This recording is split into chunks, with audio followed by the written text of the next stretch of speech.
اور تقریباً مساوی ہو جاتے ہیں، کوئی 4.25 پارے ہے، کوئی 4.5 پارے ہے، کوئی 4.25 پارے، اس طریقے سے ہے، تقریباً مساوی۔ لیکن آرٹیفیشل ایکویلٹی پیدا کرنے کے لیے، مصنوعی مساوات پیدا کرنے کے لیے سورتوں کی فصیلوں کو نہیں توڑا گیا۔ اس سے آگے چل کر جو پاروں کی تقسیم ہے وہ بہت بعد کی بات ہے، 30 پارے، اور اس میں آپ کو یہ ساری قباحتیں نظر آئیں گی۔ اس میں سورتوں کی فصیلیں توڑی گئی ہیں اور بڑے بھونڈے طریقے پر توڑی گئی۔ سورہ ہجر ایک آیت ادھر ہے، باقی ساری سورت جو ہے اگلے پارے میں فصیلیں توڑ دی گئی۔ معلوم ہوتا ہے کسی شخص کے پاس جو قرآن تھا مصحف، اس نے صفحے گنے، 7 سے 30 سے تقسیم کیا اور برابر صفحوں کے اندر وہ پارے بنا دیے۔ لیکن بہرحال دور صحابہ میں پاروں کا کوئی ذکر نہیں تھا، یہ بات کی بات ہے۔ دور صحابہ میں آیت، سورت اور حزب۔ اسی طریقے سے طویل سورتوں کو جو رکوعوں میں تقسیم کیا گیا، یہ بھی بات کی بات ہے۔ لیکن یہ جو تقسیم کیا گیا ہے سورتوں کو رکوعوں کی شکل میں، 35 سورتیں تو قرآن کی ایسی ہیں چھوٹی ہیں جو ایک ایک ہی رکوع پر مشتمل ہے۔ آخری پارے کی 37 سورتیں ہیں، پہلی 2 کی جو 2 رکوع ہے، باقی سب کی سب جو ہے وہ ایک ہی رکوع شمار ہوتا ہے۔ لیکن رکوع کیوں کیے گئے؟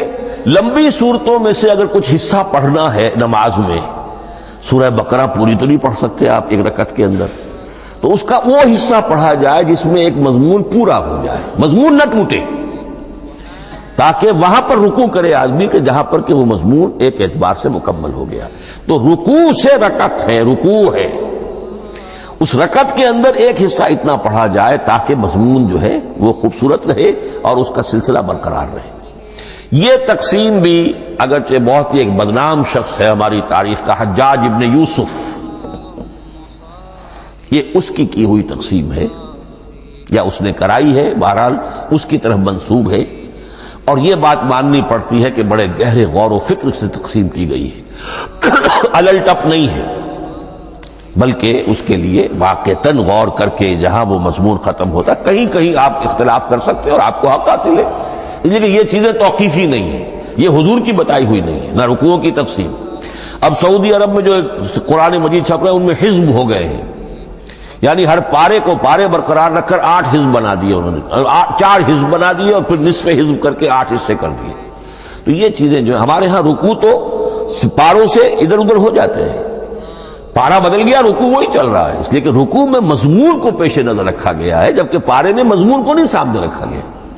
تو رکوع کا معاملہ جو ہے چاہے وہ حجاج ابن یوسف ہی نے کیا ہے، لیکن یہ کہ بہرحال وہ بہت صحیح ہے، اکثر و بیشتر، کہیں کہیں آپ اس سے اختلاف کر سکتے ہیں۔ تو یہ تو اس کا ہم نے آپ کے سامنے رکھا سنتھیسس۔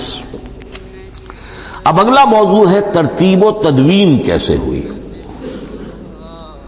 ان علینا جمعہ و قرآن، ہمارے ذمے ہے اس کو جمع بھی کرنا اور پڑھوانا بھی، اور پڑھوانے میں ترتیب آ جائے گی لازماً۔ لیکن یہ کہ ایک بات تو اس میں بالکل متفق علیہ ہے جس میں کسی شک و شبے کی گنجائش نہیں، قرآن کی ترتیب نزولی اور تھی، ترتیب مصحف اور ہے۔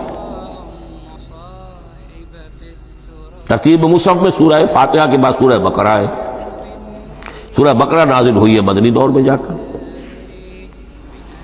پھر سورہ آل عمران ہے وہ بھی مدنی ہے، سورہ نساء ہے وہ مدنی ہے، سورہ مائدہ ہے وہ مدنی، پھر آئی ہے سورہ انفال اور سورہ توبہ۔ یہ سورہ انفال تو مدنی نہیں، سورہ انعام اور سورہ اعراف یہ ہے کہ جو مکیات ہیں، یہ کہ بھی مکی دور کی بھی آخری زمانے کی ہے۔ ابتدائی جو مکی صورتیں وہ سب سے آخری حصے میں ہے، 29واں پارہ اور 30واں پارہ۔ تو ترتیب نزولی اور تھی، ترتیب مصحف اور ہے، اس میں تو کسی شک و شبے کی گنجائش نہیں۔ لیکن ہمارے ہاں اہل تشیع نے اس چیز کو بہت اچھالا ہے۔ ان میں سے بعض گروہ ایسے ہیں جن کا کہنا یہ ہے کہ اصل قرآن جو ہے وہ ترتیب نزولی کے مطابق تھا، یہ ترتیب تو عثمان نے کر دی رضی اللہ تعالی عنہ۔ حضرت علی کے پاس اصل قرآن جو ترتیب نزولی کے مطابق تھا موجود تھا، اور اب بھی ان کے خیال میں جو ان کے امام غائب جو ہیں چھپے ہوئے ہیں غار میں، تو ان کے پاس وہ نسخہ اصل حضرت علی والا موجود ہے، اور جب وہ ظاہر ہوں گے تو اصل قرآن لے کر آئیں گے۔